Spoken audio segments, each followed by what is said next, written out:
नदी पार कर ली। अब रश्मि बर्फीली घाटी में थी।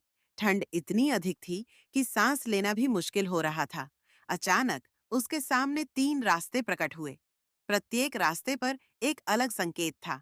पहले रास्ते पर लिखा था, यहाँ से जाओ, लेकिन यह सबसे लंबा और खतरनाक रास्ता है।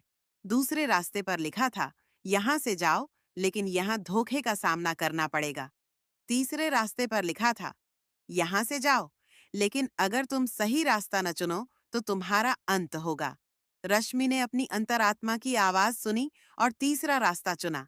जैसे ही उसने कदम बढ़ाया, एक चमकदार प्रकाश पुंज प्रकट हुआ। आवाज आई, तुम्हारा विश्वास तुम्हें मंजिल तक ले जाएगा। रश्मि आखिरकार अमृता के स्रोत तक पहुंच गई। वहां एक दिव्य स्त्री प्रकट हुई, जो सुनहरी रोशनी में नहाई हुई थी।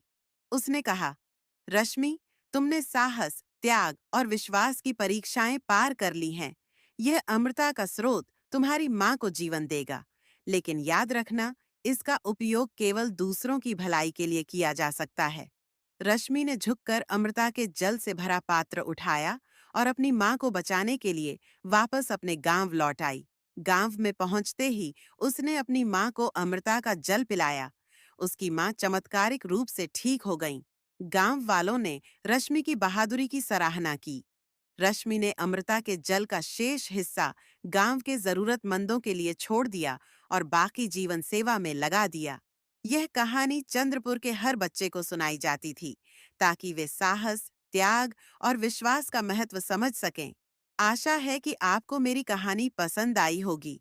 कृपया चैनल को सब्सक्राइब करें। धन्यवाद।